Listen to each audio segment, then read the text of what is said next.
¿sabías que en 1900 Bogotá tenía menos habitantes que un solo barrio moderno de hoy? Apenas unas 100.000 personas vivían en una ciudad fría, empedrada, silenciosa, donde las campanas de las iglesias marcaban el ritmo del día y los tranvías tirados por caballos eran el símbolo máximo del progreso. Nadie, absolutamente nadie, podía imaginar que en menos de un siglo este pequeño enclave andino se convertiría en una de las metrópolis más grandes y complejas de América Latina. Si quieres entender cómo Bogotá pasó de ser una capital colonial detenida en el tiempo a una ciudad desbordada, vibrante y contradictoria, quédate hasta el final. Y si amas la historia urbana, suscríbete ahora, porque estas historias merecen ser contadas. A comienzos del siglo XX, Bogotá era una ciudad recogida sobre sí misma. Su corazón latía en lo que hoy conocemos como la Candelaria. Calles estrechas, casas de adobe, balcones de madera y patios interiores donde el tiempo parecía detenido. La vida giraba alrededor de la Catedral Primada, del Capitolio Nacional y de la Plaza de Bolívar. Más allá de ese núcleo, comenzaban los potreros, las huertas y los caminos de tierra. Bogotá no crecía, sobrevivía. La mayoría de sus habitantes caminaba a todas partes. El comercio era local, la iluminación pública escasa y las noches, profundas y silenciosas. Pero en 1905 ocurrió algo que cambió para siempre la forma de moverse y de pensar la ciudad, llegó el tranvía eléctrico. No era solo un medio de transporte. Era una promesa. Una señal clara de que Bogotá quería dejar atrás el siglo XIX. Las líneas del tranvía comenzaron a extenderse hacia el norte y el occidente, y con ellas llegó la expansión urbana. Donde pasaban los rieles, nacían barrios. Chapinero, que hasta entonces era una zona de fincas y quintas campestres, empezó a poblarse con casas elegantes y calles más amplias. La ciudad comenzaba, lentamente, a estirarse. Entre 1910 y 1920, la población creció de forma sostenida. Bogotá pasó de 100.000 a casi 180.000 habitantes. Se construyeron escuelas, teatros, bibliotecas. El Teatro Colón se consolidó como epicentro cultural. Las casas de adobe fueron reemplazadas por edificaciones de ladrillo y concreto. La ciudad empezaba a mirarse al espejo del futuro. En 1923, un hecho simbólico marcó la mentalidad urbana, la visita del urbanista francés Le Corbusier.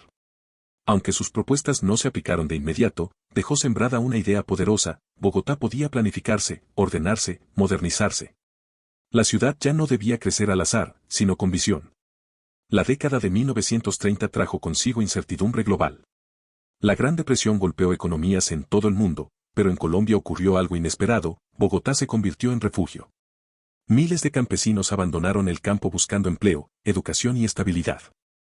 La ciudad comenzó a llenarse y a desbordarse. Entre 1930 y 1950, la población se triplicó. De menos de 200.000 habitantes pasó a más de 600.000. Municipios cercanos como Usaquén, Suba, Engativá y Fontibón fueron absorbidos por la mancha urbana. Bogotá dejó de ser compacta y se volvió extensa, desigual, fragmentada. En 1938 se levantó el edificio Murillo Toro, considerado el primer rascacielos de la ciudad. 12 pisos que parecían tocar el cielo. Para los bogotanos de la época, esa estructura representaba algo más que altura, simbolizaba poder, modernidad y ambición. La industrialización tomó fuerza en los años 40. Fábricas textiles, de alimentos y de manufactura se instalaron en las periferias. Con ellas llegaron empleos, sindicatos, movimientos obreros. Pero también llegaron problemas: hacinamiento, contaminación y barrios improvisados sin servicios básicos. El 9 de abril de 1948 marcó un antes y un después. El asesinato de Jorge Eliezer Gaitán desató una de las jornadas más violentas de la historia urbana del continente, el Bogotazo. El centro ardió. Edificios históricos quedaron reducidos a cenizas. Miles murieron. Bogotá fue destruida, pero no vencida. De las ruinas surgió una ciudad distinta. Más vertical, más amplia, más dura. Durante los años 50 se abrieron grandes avenidas como la Caracas y la Jiménez. Llegaron los primeros semáforos, los buses modernos, la expansión vial. La ciudad aprendía a moverse a otra velocidad. Para los años 60, Bogotá ya no era una ciudad provincial. Era una metrópolis en formación con casi 2 millones de habitantes. La migración interna no se detenía. El norte se llenaba de edificios residenciales, universidades y centros culturales. El sur y el occidente crecían sin planificación, levantados por quienes no tenían otra opción. La ciudad crecía rápido, demasiado rápido. En 1966 se impulsaron planes de ordenamiento que buscaban organizar el caos. Se ampliaron avenidas, se crearon zonas industriales y residenciales, y se fortaleció la clase media urbana. Chapinero, Teusaquillo y Usaquén se consolidaron como símbolos de progreso. Pero la desigualdad se hizo evidente. Mientras unos vivían en apartamentos modernos, otros levantaban casas de ladrillo sin agua ni alcantarillado. Bogotá se partía en dos realidades que apenas se tocaban. En los años 70 surgió una gran pregunta: ¿cómo mover a millones de personas? Se habló de un metro, se hicieron estudios, se aprobaron proyectos. Pero las decisiones se postergaron. El tráfico comenzó a asfixiar la ciudad. A pesar de la tensión social y política, Bogotá seguía avanzando. En 1982, la visita del Papa Juan Pablo II reunió a millones de personas en las calles. Fue un momento de orgullo colectivo. La ciudad se mostró al mundo como una capital viva, multitudinaria, capaz de organizarse.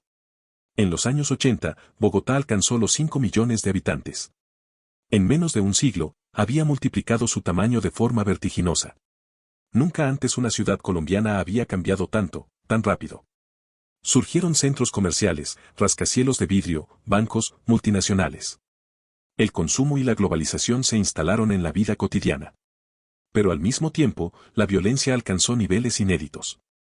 Narcotráfico, atentados, asesinatos y miedo marcaron la vida urbana.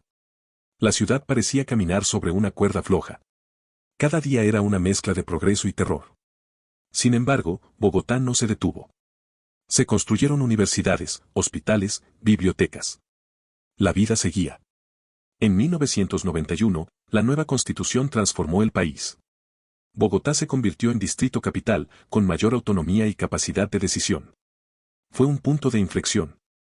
El anuncio de que la ciudad, pese a todo, estaba lista para reinventarse una vez más. Cuando miramos la Bogotá de 1900 y la comparamos con la de 1990, cuesta creer que sea la misma ciudad. De tranvías a autopistas. De adobe a concreto. De silencio a millones de voces. Pero la verdadera transformación no está en los edificios.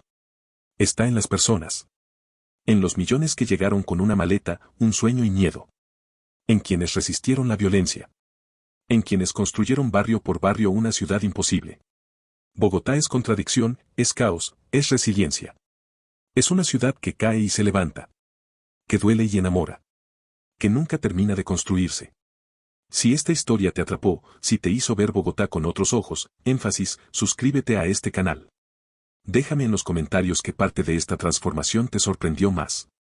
Y comparte este video con alguien que ame entender cómo las ciudades cuentan la historia de quienes las habitan. Porque la historia de Bogotá no es solo pasado. Es presente. Y sigue escribiéndose cada día.